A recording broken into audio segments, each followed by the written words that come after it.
The fastest way to stop or hinder our personal development, spiritual advancement journey is to have such terrible conversations with ourselves, i.e. our self-talk, that it stops us from even believing what's possible or what we desire is something that can actually come to fruition for us. Likewise, the easiest way to create the life that we desire, to step further or fully into alignment, is to have more confidence and more healthy self-talk. Because our self-talk puts us into a healthier, happier state of mind. And by being in that state of mind, what we believe is possible is more expansive. We don't have any kind of blocks, anything mentally that prevents us from feeling like we're allowed to be who we desire to be. Today, I wanted to spend some time talking about how to have healthier self-talk, because that really is, when we think about how to have more confidence, when we think about wanting to feel better about ourselves, when we show up in the spaces that we feel are designed for us or meant for us, when we think about achieving our biggest goals, our scariest goals, they do start with how confident we feel in ourselves. However, a confidence journey is useless if you have such negative self-talk. This is where our self-image comes in. This is where our self-worth comes in, whether or not we procrastinate, how long it takes us to achieve things, because we're literally having panic attacks, anxiety attacks about what we should be doing versus what we desire to do. The first step to mastering our self-talk is to get our fears into perspective. A lot of times when we are trying to completely change our existence, whether that is our physical appearance, that is the way that we typically showed up in life, the way that we used to speak to people, the way that we used to allow other people to speak to us, our boundaries, we can have scenarios play out in our mind of what's going to happen if or when. That causes us to have endless internal dialogue about the negatives that could play out in our life. In my own life, when I started to shift and change, there were several people that had they had invested a lot of time in trying to dismantle my self-worth and my positive self-talk. And when I decided to shift, I wasn't even thinking about these people. However, that's when they started to literally lose their minds. I don't even have a different way of saying it. They basically started to try their best to destroy me. And I've said this in a previous video, but what happens with people like this is they attach their self-worth to the old narratives in which they were a more vital piece of that storyline. So these were people who they had main character roles in your old life. So they were a boyfriend, a girlfriend, a parent, a sibling, a coworker, whoever it was that you allowed to have more freedom in your life, and their bad behavior was ignored or dismissed more often than not. So when I started to shift, I genuinely was thinking that these people would have something to say, because they did. They constantly did. However, there just became a point when their old narratives, patterns, and choice words and phrases just didn't have an impact anymore.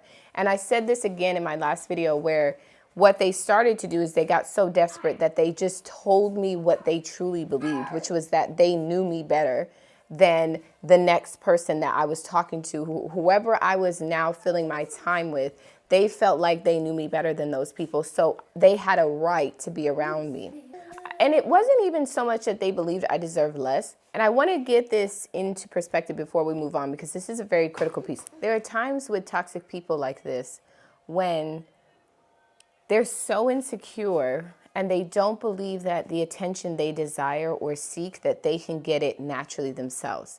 So they like to associate themselves with people that they feel will get them attention. However, because they don't see these people as people, they see them as property. They see them as items that they can put on a shelf and take down when necessary. This is why you see narcissistic people or very toxic people when they have a partner. And I'm talking about real, true narcissistic people that try and hide who they are behind people who are more normal. However, if they're with someone who is more spiritually grounded, more self-aware, a more aligned, stronger individual, those relationships typically don't last. However, while we are operating in a state of not being so aligned, we can make a lot of excuses for these people and why they behave the way they do. So in my own life, the examples I'll give you so that you can kind of get it in perspective to see how this plays out in your own life if you have examples like this. So I remember being with people who, again, were incredibly insecure. And so their self-worth was literally attached not just to me, but to the placeholder they had in my life. So let's say this was a partner, right? And it couldn't just be that I was with them and I liked them. It had to be almost like a constant reminding them of their worth. And anytime I showed independence, that looked like in their mind, they were losing control of me. So, and again, I always say this is not gender specific because I had women in my life who did this, right? I have friends who did this. I had family members who did this. So you don't want to just be looking out for men who do this. You want to see it as a behavioral trait or as a kind of the language that these people speak. These people would give me compliments or say nice things to me, but it was attached to them, right? So if I started to put myself together without their approval, all of a sudden I was doing too much. Now they didn't approve of what I was doing, how I was saying things, how I was showing up for myself. So I had it with partners who would criticize the way that I did certain things, but then in the next breath, they wanted to take me and get my nails done or get my hair done. And the reason was now it wasn't just me independently going off and doing that thing. It was me doing it through them. I had their approval now. So the way this showed up with friends was that I'd have friends who wanted to go out with me, but they wanted to feel like the more attractive friend. They wanted to be the one who got the attention. And when they hung out with me, that's not, the attention was shared, basically, okay? It wasn't all about them. So eventually it was, you need to stop dressing like that. Oh, I don't really dress like that. I don't really do that. And then it's shaming me for even wanting to go out, wanting to have fun. Eventually what that turned into was not showing up at all. So when I decided to start going out by myself and doing things alone, this individual, that was disturbing for them because they're no longer in control of that aspect of my life. So you want to see it differently because your perspective, especially when it comes from a healthier perspective, you're not going to understand the lens that they're using to navigate life. So when these are the people that we're concerned about having something to say, we want to remember first that their perspective of us is skewed. They don't even see us as a full independent human being. They don't see us as having rights that separate us from them. They see us as an extension of themselves, literally a tool that they can pick up.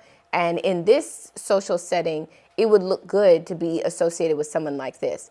In this arena, it would be nice to have someone who had your kind of job or who had the bright personality that you had. And the same goes when we're dating people like this. So it'll be nice, right, to have someone who looks like you on their arm so that they can say, yeah, that's me, right? That's who I'm with. That's who I attracted. But in reality, outside of their view, they don't want you to be like this. This is why when I hear about people who talk about narcissistic individuals and they want us to believe that they just discard people and then they leave, there is a very clear distinction between who narcissistic people discard and who they become absolutely obsessed with. And if you are one of the people who you're lucky to not get this side of a narcissistic person, we want to see it as a blessing because unless your the universe has something planned for you and there's a reason why you need to go through the trenches of navigating being with someone who's narcissistic and surviving that, we don't want to see this as, you know, it sucks that I don't have someone who's this obsessed with me. It's never cute. Okay. Really quickly, narcissistic people, toxic people, right? Toxic, narcissistic people, people who are truly out of alignment. We're talking mentally, spiritually, physically. There is some kind of distortion in the way that they see themselves and how they navigate life. People like this, they typically tend to mimic or mirror. They copy a lot of what people are doing. And what I noticed was that they're constantly on this cycle of like rotating out partners. They're rotating people out. And the way that they attract the next person is by mirroring the last person that they deemed as being perfect. You and I both know that nobody is perfect. There is no such thing. But people like this are actually crippled by their need to find that perfect individual because they lack the grace necessary to give yourself to not need to be perfect. So the ones that became just insane in their obsessive behavior were typically ones that believed that they were replacing me with someone better, and that better version didn't pan out. And the version prior to wasn't enough to compensate for the loss of me, right? This is why I'm saying they don't see you as humans. Like, this is never, please do not ever think to yourself, this is love. It's so sweet, because there is no such thing as love with people like this, okay? There is possession, there is ownership, there is, you don't have the right? There is literally a need to control.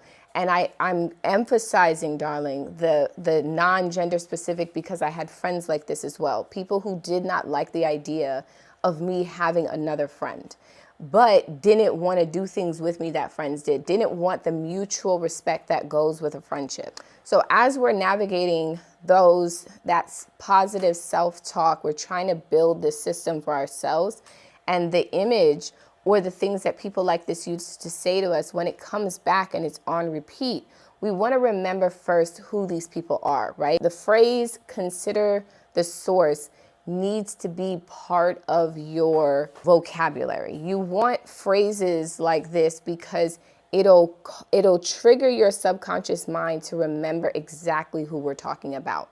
So people like this are not going to even give you mutual respect that you deserve in a relationship, friendship, partnership, work environment. So when it comes up and you think to yourself, yeah, but they used to say, consider the source. You need to remember that this is not even a healthy person. This is somebody who would never do the true inner work necessary to heal. I don't care if they do go to therapy. People like this go to therapy so that they have the language necessary to manipulate other people. They are not there to change. And when they are there to change, it takes a lot more than a couple of therapy sessions to really unpack the things that they need to in order to be better people in this world. So as we are putting our fears into perspective, as we are remembering why we want to do something, and those fears that come up, especially when they're associated with things that people used to say to us, we want to remember who those people are and why we do not care about their opinions of us. As, panic attacks, anxiety attacks come, and we start to think to ourselves, well, we want to get those fears into perspective. Sometimes it is as simple as saying, are you going to die if this was to happen? One of the things that I like to do, one of my favorite exercises, is that, especially when I'm going into something and it's scary, I think to myself, by this time tomorrow, it'll all be over. And this works with things that we consider both positive and negative, right? Because it's all perspective. And when it's something positive, we still want to think to ourselves, this will be over tomorrow. So let me be fully present in the moment. When it's something that we consider to be negative, we want to think to ourselves, by this time tomorrow, it'll be over. So is it really that serious? Is it really going to stop us or completely destroy our ability to navigate life? The answer is likely no. Another thing related to this is that humans have the ability to make more of something than we need to. What we perceive as being something that is so catastrophic and how bad it's going to impact us, it's been proven that the length of time that we believe this negative thing is going to have an impact on us, it's actually not as long as we think. And the impact is not as great as we think. So when, again, you start to think, depending on what it is, right? Maybe your self-talk is related to your weight or the way that you look. Maybe it's related to the fact that you haven't achieved the things that you want to in life. You want to still get that into perspective. Why do you think you need to be married and have a child by this age? Why do you think you need to have this job? Is it programming? Is it parental pressure? Is it your peers? Is it that you haven't fully unpacked the fact that these aren't even things that you desire and you feel guilty about that? Is it the fact that it's who you desire to be versus who you think you should be, and there's friction between the two? It doesn't matter. You want to unpack it for yourself so that you can clearly see this thing that you've made into a mountain. Is it actually as big of a deal as you think, or is it not really that serious? And then you can find that the thing you need to actually unpack and wrestle with is your perspective, your emotions, the way that you process things, the system that you have in place for tackling bigger problems. That's where you need to start. Okay. Part of our self-talk is the development of it. And in order to develop a healthier self-talk, we want to first unpack where we got it from in the first place. And as I always say, there is going to be a point in which this was considered normal. And this is why we show up the way that we do in life. So it was the way that our parents spoke to us, the way that we saw our parents speak to themselves, speak to each other, the way that our siblings were allowed to talk to us, the way that we were received by our peers. All of these things are going to have an impact on the way that our self-talk is shaped. And when we encounter people who mirror or echo those inner voices, what happens is that it's almost like a direct link, and it activates that part of us. It triggers us into thinking that, yep, that's true, because they said what you already believe about yourself. So when we are shifting our self-talk, we really want to unpack not only where it came from, but the fact that it wasn't true, in order for us to navigate into healthier spaces with ourselves. The next point is going to be, you want to practice your self-talk. We want to do daily exercises. One, because you're constantly having thoughts anyway, and this is a way of pausing in the moment, our negative self-talk, to reframe it so that we see it differently. The more you do it, the less you actually feel like you need this exercise, because it is so potent in helping you reframe the way that you see things. So there was an individual in my life that is incredibly destructive. This is someone who is very, very insecure and hated women because she hated herself. This is the kind of person who then, when you have women who hate themselves because they were taught this by their own mothers, they go out and have partnerships that are not healthy, whether they are the unhealthy partner or the other person is. And then the way that they are with their children, especially their daughters, they are the same, right? Especially daughters who look like them, those are the ones that they hate. Ones that remind them of themselves and what they dislike about themselves. And then they prioritize the ones that look nothing like them, because that's what they desired to look like. That's what this kind of person was. And the first time that I encountered her, her energy just felt off to me. But again, I was younger, and I was still trying to navigate my own traumas. And I stayed away from her, but this individual made a real effort to be associated, not with me directly, with people attached to me, and then try to say negative things to isolate me from my own support system. So people I knew before this individual, it was like they had to be on her side, okay? This is why, again, I'm gonna keep saying this over and over again, this is not gender specific. This individual, I would say, was just as toxic as the narcissistic, toxic men I have encountered, if not worse. Because women like this tend to not want to actually be seen. Like, they don't want you to know that this is what they're doing behind the scenes.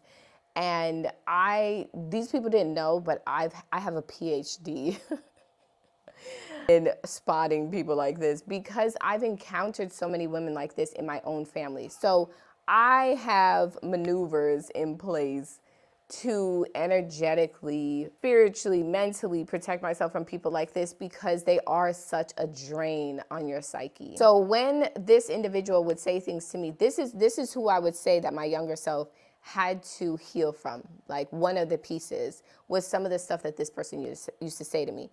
And the exercise that I do that I would recommend that you try is when I am showing up in the spaces that I desire to be in, when I am thinking about my most aligned, highest version of myself and what she would be doing, how she would talk, what her goals would be, how she would achieve those goals. And that little heffalump comes back, that girl who had these negative things to say about me. And I think, yeah, but she said this about you and she said that about you. What I did was I envisioned, because this individual thought that she was better than me for a multitude of reasons, but I envisioned her having my life. Could she show up and do the things that I desired to do? Could she have the healthy relationship that I have? Could she raise children the way that I am? Could she be the kind of mother to daughters to allow them and empower them to be healthy, bold women? No. It was so ridiculously obvious that she could not have this life that it was laughable. And it made me realize that why then am I allowing her to be the gauge for how I see myself in certain moments? Because she called me stupid, because she tried to make fun of me, because she tried to belittle me, because she was so disturbed by the fact that a full Black woman could be attractive that it made her literally come out of her skin. And you have to see it the same way. For me, envisioning this woman, even doing this, having the ability to communicate with other women, goals, lessons, in order for them to navigate their life and be the best version of themselves, she could not do that because she hates herself and hates other women. And the idea of another woman even advancing a little bit past where she thinks she is, she would cripple them, including her own daughters. And so when you think to yourself, okay, that person, let's say it's your mother, let's say it's a boyfriend, let's say it's a friend, someone who said the most harmful things to you that really impacted the way that you thought about yourself, could you see them with the degree that you desire, with the job that you desire, with the friendships, holistically happy, healthy, advancing?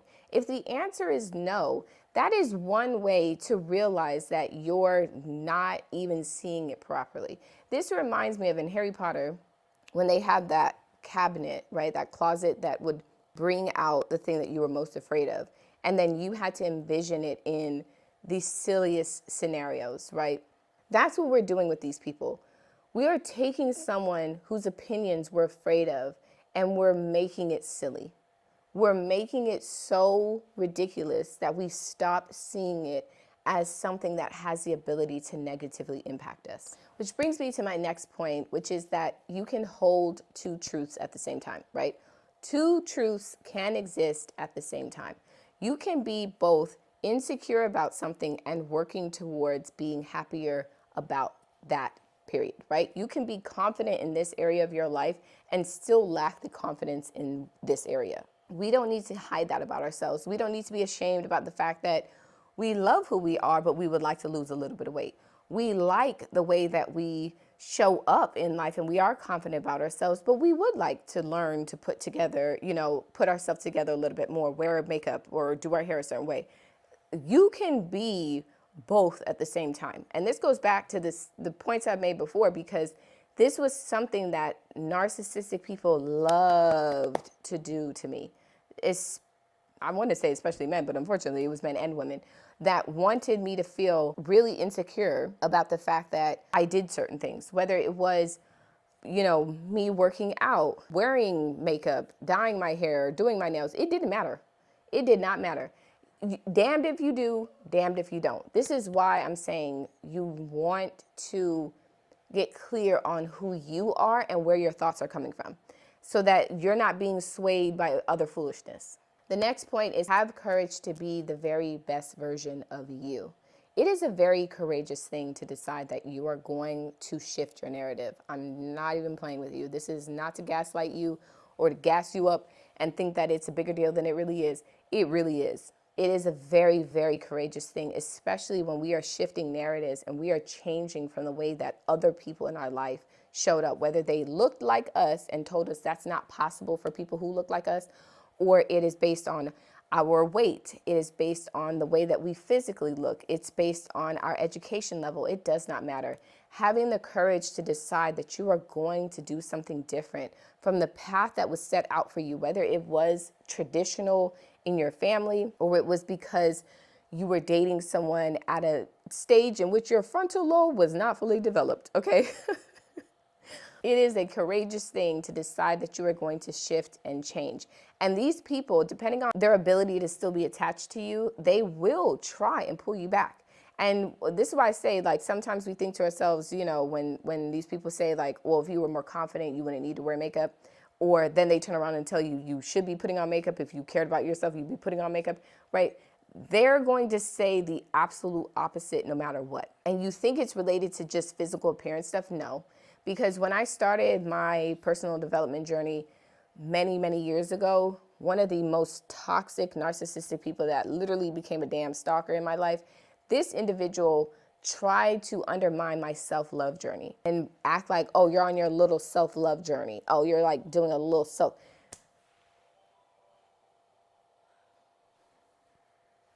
It is everything and anything that allows you to see yourself clearly so that you shift and now you realize you do not need their permission to show up in life. Which brings me to my next point, which is that we want to get to the root of these things, because what is happening on the outside is a reflection of what is happening on the inside. No different than a tree. When a tree starts to die and you're thinking to yourself, I wonder what's going on, most of the time we go right to the roots. We think it needs water, it needs nutrients, something in the soil is not right, something within that structure that we cannot see is degrading, something is lacking. There is something we need to diagnose within the root system in order for the tree and therefore the fruits to look like a positive reflection of what is happening. And the same is with you. This is why I said we want to diagnose where our self-talk comes from, because it may not even be you. It may not be the way that you naturally want to talk to yourself or have talked to yourself. And the same way that root system needs something different, you do too. You may need to not be around your parents, your family, your partner. You may need to get a different job. You may need to start taking more actionable, intentional steps towards your fitness goals, towards your life goals, to pursuing a business or an education in order for the fruits of your life to reflect that system. Which brings me to my next point, which is that it is okay for you to be seen and take up space. You are not just human. You are a spiritual being. You have a psychological state of mind that allows you to connect with something bigger than yourself. And there are things that genuinely are put on your soul to do in this life. And when we are not trying to allow ourselves to shift, that can cause friction between our desired self and who we are trying to remain. And when that thing that is on your heart to do is so powerful, it will not leave you alone. It can literally cause you to feel physically sick, mentally misaligned. So when we get it into perspective that we have the right to take up space, that we are of value, what we bring to this environment, to this space, is just as expansive as the next person, that thinking will shift us from an energetic space of stagnancy to literally growth. One of the simplest ways for you to align with the idea that you are worthy is to literally pour into yourself. And these are in the most simplest, small, micro habits ways. They are not massive, big shifts in your life. Even something as simple as if you have a goal to lose weight, if you have a goal to have your ideal body, first of all, the first step is to know that you wanting that sexier version of yourself, that it is okay for you to desire her. And then it's obviously the weight is not going to shift overnight, but that's not even where the power and the energy comes in. It actually comes in saying, I'm going to have a plan and daily I'm going to work towards that plan. So let's say your goal is to lose weight, but you're too intimidated right now to go to the gym because of the way you think people at the gym look and how they'll think of you. Going on walks, I'm not even joking, can really transform your body. And because exercise has such a massive impact on our body and our health immediately, that first session is going to have a massive impact on the insides of your body well before the outside starts to shift. And one of the greatest things that it'll do is help your mental health blossom instead of shrink.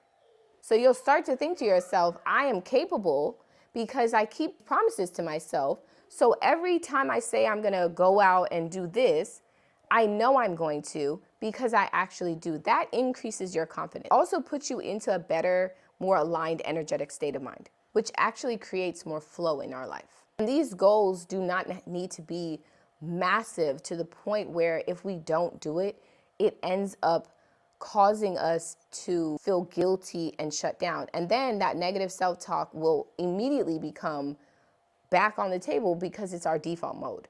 So we don't want to have crazy goals that scare us to the point where even taking one step is too much. We want to start with that tiny step. Going to the gym scares you, so start with walks. They are free, right? No one has to see you or be around you. You can just do it yourself. And the more energy you have, the more you feel good about the fact that you kept that goal of walking for 5 minutes, 10 minutes, 20 minutes, 30 minutes.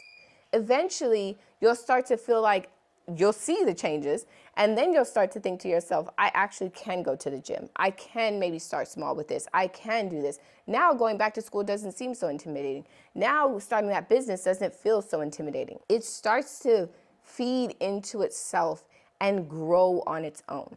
The last point that I'm going to make is that there are some very, very sweet, genuine, kind people in this world who just have low self-confidence because they're negative self-talk. Because the way that they talk to themselves is so heavy that even they cannot shake it. One of the biggest things is that we're asking the wrong questions sometimes.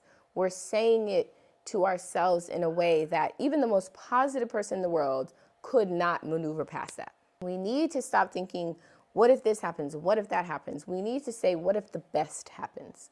What if having faith is all it takes?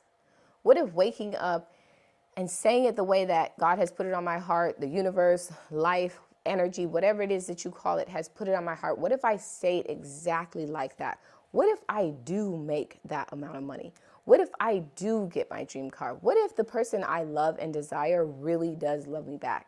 These positive things are like depositing pockets of light into your life. They expand and illuminate areas in your life that you didn't even realize were open and available to you. I want you to take, if you take nothing else, take this. What is possible is more than you realize. And you couldn't even begin to understand how great it can be until you have the faith to walk out and just show up. Sometimes it's not even you drilling down and murdering yourself in order to get to where you want to. Sometimes it's just as simple as saying, yes, I'm going to do it. And then God will meet you where you are and make it bigger. You are enough. You are pretty enough. You are smart enough. You are the perfect size. You are the perfect height. You are literally the perfect version of yourself in order for you to tap into the life that you desire. Nothing needs to change other than your mindset. When your mindset changes, you see the world differently. Therefore, you interact with it differently and your reality changes. And when you align all of your talents with all of your potential and you focus that energy intentionally into the direction you are meant to be in, incredible things do happen.